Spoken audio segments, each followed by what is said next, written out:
아무리 색깔론을 좋아하는 새누리당의 원내대표이지만은 네, 박지원 비대위원장 소식을 잠시 뒤에 저희가 살펴드리도록 하겠습니다. 먼저요, 검찰에 조만간 소환될 2명에 대해서 좀 얘기를 해볼 텐데, 김재동 씨 먼저요. 검찰이 나오라고 하면 나간다. 정태균 변호사님.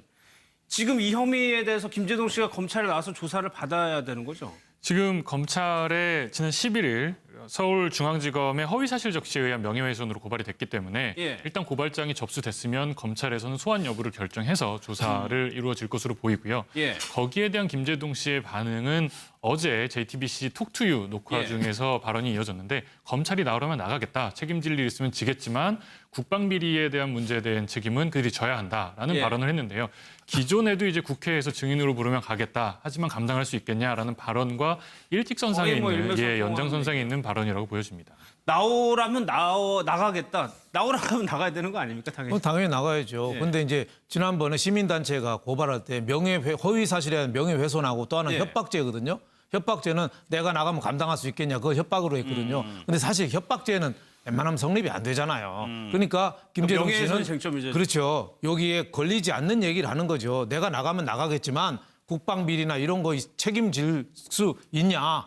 뭐 이렇게 얘기를 하는 거죠. 어떻게 보면은 이런 얘기는 제가 보기에는 검찰에서 부르니까 그럼 진경준 검사장 사건도 있는데 너희들은 자신 있냐 이렇게 얘기하는 거랑 비슷하죠.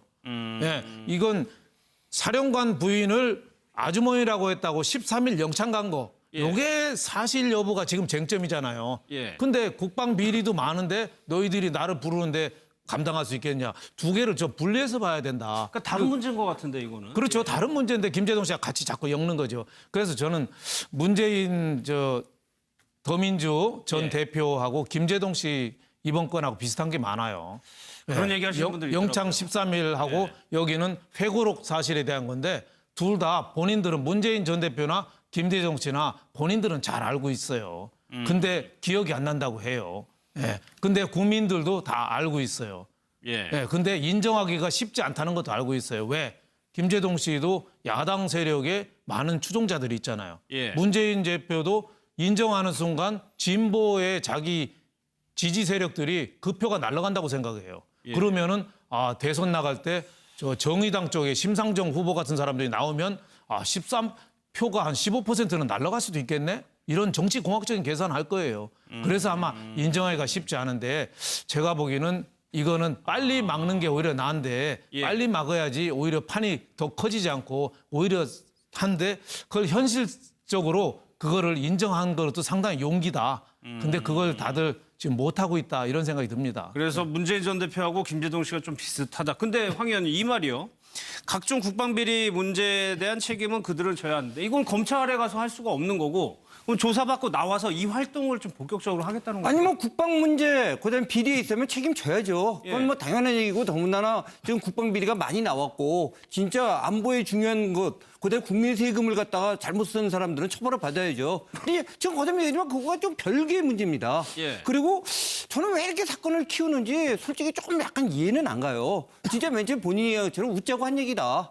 그러면 웃자고 한 얘기였으면은 웃자고 한 얘기를 하다 보니까 좀 과장된 얘기 좀 했다. 그리고 과장된 얘기 하다 보니까 거기서 마음에 상처를 받은 분들이 있으면 좀 뭐 유감스럽게 생각한다. 딱 요 정도만 얘기했으면 제 생각에는 그냥 넘어갔을 것이고 거기에 대해서 과잉 반응을 하는 사람도 있으면 그거 자체가 약간 희화화됐을 텐데 저렇게 진지하게 반응을 해버리니까 사건이 점점 커지는 것 같습니다.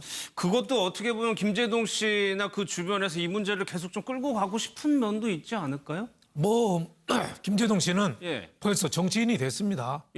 어떻게 보면 폴리테이너로 개그맨에서 벗어나서 정치인이 됐기 때문에 이거를 자꾸 이 국면을 빨리 끝내기 싫은 거죠. 빨리 끝내는 거는 그 사실 여부에서 분명히 밝히는 거죠. 분명히 밝혀야 되는데 그걸 안 하고 있으니까. 지금 말이 자꾸 바뀌잖아요. 처음에는 웃자고 한 얘기를 죽자고 달려든다. 조금 있다가는 15일 이하로 영창이나 군기교육 때는 기록에 남지 않는다. 또 이런 식으로 말을 좀 바꾸면서 분명하게 얘기를 안 하잖아요. 이 국면을 끌고 가는 거죠. 그런 면에서 볼 때는 빨리 밝힐 의사가 전혀 없다.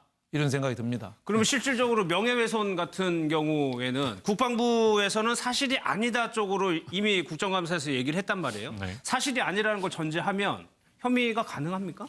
지금 명예훼손 두 가지 종류가 있죠. 사실을 적시해도 명예훼손이 될 수 있고 허위 사실을 적시해도 명예훼손이 될 수 있는데 이번에 허위 사실이라는 것을 전제로 명예훼손 고발이 이루어졌기 때문에 예. 만약에 허위 사실이라면 사회적으로 명예가 훼손됐다고 판단될 수 있는 여지들이 있기 때문에 사실관계상으로는 처벌될 수 있는 가능성도 배제할 수는 없습니다. 예. 이 내용은 어제 이 발언을 하면서 이런 얘기를 했다는 건데 글쎄요. 정확하게 얘기를 해야 된다. 그러니까 이게 개그맨으로서 풍자할 수도 있는 건데 아니, 그러니까 이제 그렇게 개그맨으로 얼마든지 풍자할 수 있습니다. 그리고 근데 좀 안타깝게 생각하는 게요. 이제 어떻게 이제 김재동 씨가 판단하는지 모르겠는데 또 열렬한 광팬들이 있습니다. 저런 문제 있어도 이제 지지자들이 있고 그다음에 또 저렇게 갈기로 몰고 가고 싶어하는 분들이 계시는 것 같아요. 근데 그것이 단기적인 측면에 장기적인 측면에서 봐는 이 방송인으로서의 김재동 씨의 방송인 생명이 길어질 건가? 글쎄요, 모르겠습니다. 뭐 다양한 판단들을 여러분이 다양한 사람들이 하겠지만 저는 좀 부정적이거든요. 그래서 이런 안타까운 생각도 들어요. 방송인 김재동 씨가 어떤 특정 정치 세력에 의해서 이렇게 너무 끌려가고 있는 거 아닌가? 모르겠습니다. 뭐 이거야 뭐 김재동 씨도 이제 어린 나이도 아니고 굉장히 다식하신 분이니까 나름대로 판단이 있겠지만 저는 좀 방송인 김재동 씨로 남는 것이 본인한테나 국민한테 좋지 않을까? 뭐 이런 생각을 해봤습니다. 예. 또 박근영 씨에 대해서 어제 여기는 회고록 사실에 대한 건데 둘 다 본인들은 문재인 전 대표나 김대중 씨나 본인들은 잘 알고 있어요. 근데 기억이 안 난다고 해요. 예. 근데 국민들도 다 알고 있어요. 예. 근데 인정하기가 쉽지 않다는 것도 알고 있어요. 왜? 김재동 씨도 야당 세력의 많은 추종자들이 있잖아요. 문재인 대표도 인정하는 순간 진보의 자기 지지 세력들이 그 표가 날아간다고 생각해요. 그러면은 대선 나갈 때 저 정의당 쪽에 심상정 후보 같은 사람들이 나오면 13표가 한 15%는 날아갈 수도 있겠네? 이런 정치 공학적인 계산을 할 거예요. 그래서 아마 인정하기가 쉽지 않은데 제가 보기에는 이거는 빨리 막는 게 오히려 나은데 빨리 막아야지 오히려 판이 더 커지지 않고 오히려 한데 그걸 현실적으로 그거를 인정한 것도 상당히 용기다. 근데 그걸 다들 지금 못하고 있다 이런 생각이 듭니다. 그래서 문재인 전 대표하고 김재동 씨가 좀 비슷하다. 근데 황 의원님 이 말이요. 각종 국방비리 문제에 대한 책임은 그들을 져야 하는데 이건 검찰에 가서 할 수가 없는 거고 그럼 조사받고 나와서 이 활동을 좀 본격적으로 하겠다는 거죠. 아니 뭐 국방 문제 그다음에 비리에 있으면 책임져야죠. 그건 뭐 당연한 얘기고 더군다나 지금 국방 비리가 많이 나왔고 진짜 안보에 중요한 것 그다음에 국민 세금을 갖다가 잘못 쓴 사람들은 처벌을 받아야죠. 근데 지금 거듭 얘기지만 그거가 좀 별개의 문제입니다. 그리고 저는 왜 이렇게 사건을 키우는지 솔직히 조금 약간 이해는 안 가요. 진짜 맨 처음 본인이 얘기처럼 웃자고 한 얘기다. 그러면 웃자고 한 얘기였으면 웃자고 한 얘기를 하다 보니까 좀 과장된 얘기 좀 했다. 그리고 과장된 얘기 하다 보니까 거기서 마음에 상처를 받은 분들이 있으면 좀 뭐 유감스럽게 생각한다. 딱 요 정도만 얘기했으면 제 생각에는 그냥 넘어갔을 것이고 거기에 대해서 과잉 반응을 하는 사람도 있으면 그거 자체가 약간 희화화됐을 텐데 저렇게 진지하게 반응을 해버리니까 사건이 점점 커지는 것 같습니다. 그것도 어떻게 보면 김재동 씨나 그 주변에서 이 문제를 계속 좀 끌고 가고 싶은 면도 있지 않을까요? 뭐 김재동 씨는 벌써 정치인이 됐습니다. 어떻게 보면 폴리테이너로 개그맨을 아무리 색깔론을 좋아하는 새누리당의 원내대표이지만은 박지원 비대위원장 소식을 잠시 뒤에 저희가 살펴드리도록 하겠습니다. 먼저요. 검찰에 조만간 소환될 2명에 대해서 좀 얘기를 해볼 텐데 김재동 씨 먼저요. 검찰이 나오라고 하면 나간다. 정태균 변호사님. 지금 이 혐의에 대해서 김재동 씨가 검찰에 나와서 조사를 받아야 되는 거죠? 지금 검찰에 지난 11일 서울중앙지검의 허위사실 적시에 의한 명예훼손으로 고발이 됐기 때문에 일단 고발장이 접수됐으면 검찰에서는 소환 여부를 결정해서 조사를 이루어질 것으로 보이고요. 거기에 대한 김재동 씨의 반응은 어제 JTBC 톡투유 녹화 중에서 발언이 이어졌는데 검찰이 나오려면 나가겠다. 책임질 일 있으면 지겠지만 국방비리에 대한 문제에 대한 책임은 그들이 져야 한다라는 발언을 했는데요. 기존에도 이제 국회에서 증인으로 부르면 가겠다. 하지만 감당할 수 있겠냐라는 발언과 일직선상에 있는 연장선상에 있는 발언이라고 보여집니다. 나오라면 나가겠다. 나오라면 나가야 되는 거 아닙니까? 당연히 나가야죠. 근데 이제 지난번에 시민단체가 고발할 때 허위 사실에 대한 명예훼손하고 또 하나는 협박죄거든요.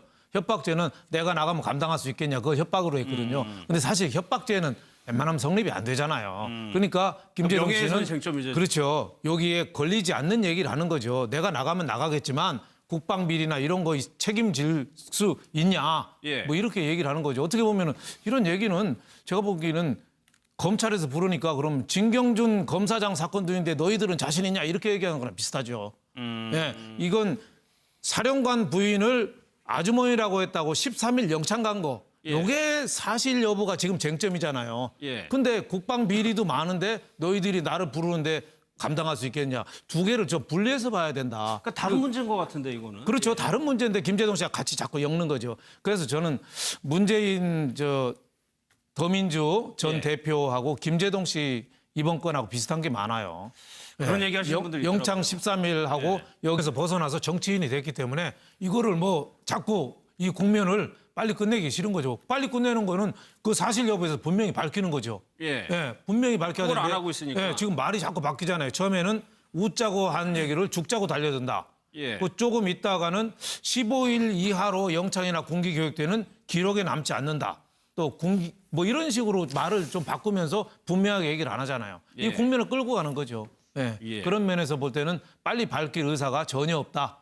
이런 생각이 듭니다. 그러면 실질적으로 명예훼손 같은 경우에는 국방부에서는 사실이 아니다 쪽으로 이미 국정감사에서 얘기를 했단 말이에요. 네. 사실이 아니라는 걸 전제하면 혐의가 가능합니까? 지금 명예훼손 두 가지 종류가 있죠. 사실을 적시해도 명예훼손이 될 수 있고 허위 사실을 적시해도 명예훼손이 될 수 있는데 이번에 허위 사실이라는 것을 전제로 명예훼손 고발이 이루어졌기 때문에 예. 만약에 허위 사실이라면 사회적으로 명예가 훼손됐다고 판단될 수 있는 여지들이 있기 때문에 사실관계상으로는 처벌이 될 수 있는 가능성